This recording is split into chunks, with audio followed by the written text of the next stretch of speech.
ਰਹੀਏ ਵੋ ਨਾਲ ਸਜਣ ਦੇ ਰਹੀਏ, ਲੱਖ ਲੱਖ ਬਦੀਆਂ ਸੌ ਸੌ ਤਾਨੇ, ਸਭੇ ਸਿਰ ਤੇ ਸਈਏ, ਨਾਲ ਸਜਣ ਦੇ ਰਹੀਏ।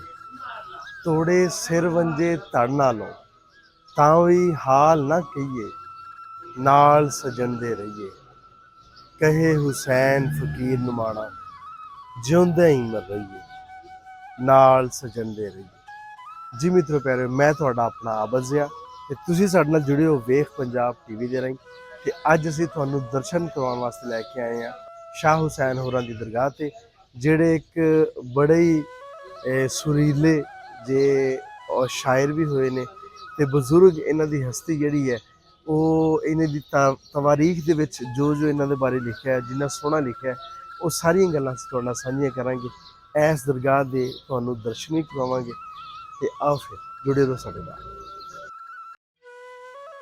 ਹਜ਼ਰਤ ਸ਼ਾਹ ਹੁਸੈਨ ਸਰਕਾਰ 1538 ਦੇ ਵਿੱਚ ਲਾਹੌਰ ਦੇ ਵਿੱਚ ਪੈਦਾ ਹੋਏ ਤੇ ਇਹਨਾਂ ਦਾ ਮਜ਼ਾਰ ਬਾਗਬਾਨਪੁਰਾ ਲਾਹੌਰ ਵਿੱਚ ਮੌਜੂਦ ਹੈ। ਸ਼ਾਹ ਹੁਸੈਨ ਹੋਰਾਂ ਦੇ ਮਸ਼ਹੂਰ ਹੋਣ ਦੀ ਇੱਕ ਵਜ੍ਹਾ ਉਹਨਾਂ ਦੀ ਪੰਜਾਬੀ ਸ਼ਾਇਰੀ ਹੈ। ਸ਼ਾਹ ਹੁਸੈਨ ਹੋਰਾਂ ਨੂੰ ਪੰਜਾਬੀ ਦੇ ਸੂਫੀ ਸ਼ਾਇਰਾਂ ਦੇ ਵਿੱਚ ਇੱਕ ਮੁਨਫਰਿਦ ਮੁਕਾਮ ਹਾਸਲ ਹੈ। ਹਜ਼ਰਤ ਸ਼ਾਹ ਹੁਸੈਨ ਅਲ ਮਾਰੂਫ ਮਾਧੂ ਲਾਲ, ਇਹਨਾਂ ਦੇ ਦਰਬਾਰ 'ਤੇ ਜਾ ਕੇ ਇੱਕ ਅਜੀਬ ਜਿਹੀ ਰੂਹਾਨੀਅਤ ਤਾਰੀ ਹੋ ਜਾਂਦੀ ਹੈ। ਹਜ਼ਰਤ ਸ਼ਾਹ ਹੁਸੈਨ ਇਹਨਾਂ ਨੇ ਆਪਣੀ ਜ਼ਿੰਦਗੀ ਦੇ ਵਿੱਚ ਬਹੁਤ ਖੂਬਸੂਰਤ ਕਾਫੀਆਂ ਲਿਖੀਆਂ। ਮੈਂ ਨੀ ਮੈਂ ਕਿਹਨੂੰ ਆਖਾਂ, ਦਰਦ ਵਿਛੋੜੇ ਦਾ ਹਾਲ ਨਹੀਂ, ਇਹ ਇਹਨਾਂ ਦੀ ਬਹੁਤ ਮਸ਼ਹੂਰ ਕਾਫੀ ਹੈ। ਦਰਬਾਰ ਦੇ ਵਿੱਚ ਤੁਹਾਨੂੰ ਵੇਖਣ ਵਾਸਤੇ ਦੋ ਕਬਰਾਂ ਨਜ਼ਰ ਆਉਣਗੀਆਂ। ਇੱਕ ਕਬਰ ਹਜ਼ਰਤ ਸ਼ਾਹ ਹੁਸੈਨ ਹੋਰਾਂ ਦੀ ਹੈ ਤੇ ਦੂਸਰੀ ਕਬਰ ਮਾਧੂ ਲਾਲ ਦੀ ਹੈ। ਮਾਧੂ ਲਾਲ ਇੱਕ ਹਿੰਦੂ ਮੁੰਡਾ ਸੀ ਜਿਨ੍ਹਾਂ ਦੀ ਮੁਲਾਕਾਤ ਹਜ਼ਰਤ ਸ਼ਾਹ ਹੁਸੈਨ ਦੇ ਨਾਲ 16 ਸਾਲ ਦੀ ਉਮਰ 'ਚ ਹੋਈ। ਬਾਅਦ ਵਿੱਚ ਉਹਨਾਂ ਨੇ ਇਸਲਾਮ ਕਬੂਲ ਕੀਤਾ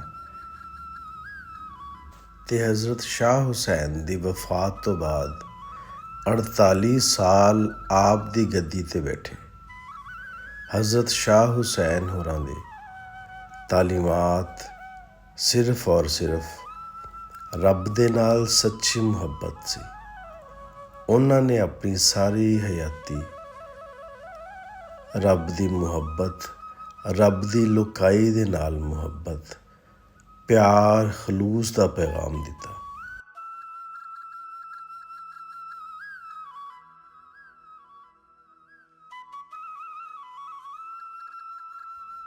ਦਰਬਾਰ ਸ਼ਰੀਫ ਅੰਦਰੋਂ ਬਹੁਤ ਸੋਹਣਾ ਬਣਾਇਆ ਗਿਆ ਹੈ ਤੇ ਕੰਧਾਂ ਦੇ ਉੱਤੇ ਹਜ਼ਰਤ ਸ਼ਾਹ ਹੁਸੈਨ ਹੋਰਾਂ ਦੀਆਂ ਕਾਫੀਆਂ ਲਿਖੀਆਂ ਹੋਈਆਂ ਨੇ। ਦਰਬਾਰ ਦੇ ਨਾਲ ਇੱਕ ਛੋਟੀ ਜਿਹੀ ਮਸਜਿਦ ਵੀ ਹੈ ਜਿੱਥੇ ਆਉਣ ਵਾਲੇ ਜ਼ਾਇਰੀਨ ਰੱਬ ਦੀ ਇਬਾਦਤ ਕਰਦੇ ਨੇ।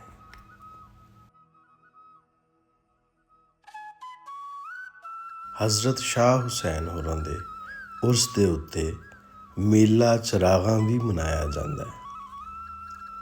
ਪਹਿਲੇ ਇਹ ਮੇਲਾ ਸ਼ਾਲਾਮਾਰ ਬਾਗ ਦੇ ਅੰਦਰ ਮਨਾਇਆ ਜਾਂਦਾ ਸੀ, ਪਰ ਹੁਣ ਦਰਬਾਰ ਦੇ ਅਹਾਤੇ ਦੇ ਅੰਦਰ ਹੀ ਇਹ ਮੇਲਾ ਹਰ ਸਾਲ ਸ਼ਾਹ ਹੁਸੈਨ ਹੋਰਾਂ ਦੇ ਉਰਸ ਦੇ ਉੱਤੇ ਮਨਾਇਆ ਜਾਂਦਾ ਹੈ।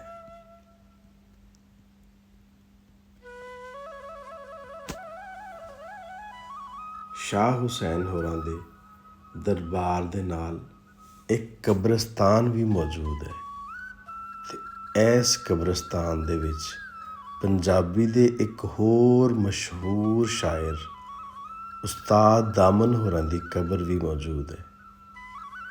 ਉਸਤਾਦ ਦਾਮਨ ਹੋਰਾਂ ਨੇ ਇਨਕਲਾਬੀ ਸ਼ਾਇਰੀ ਕੀਤੀ।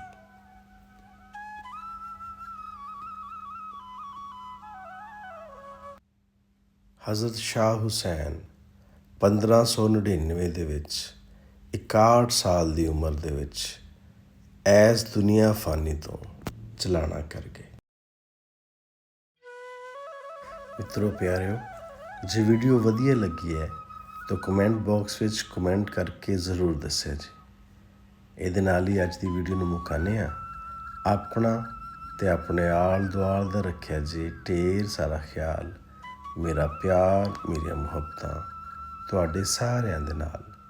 ਜਿਉਂਦੇ ਵਸੋ ਤੇ ਖਿੜ ਖਿੜ ਹੱਸੋ। ਰੱਬ ਰੱਖਾ।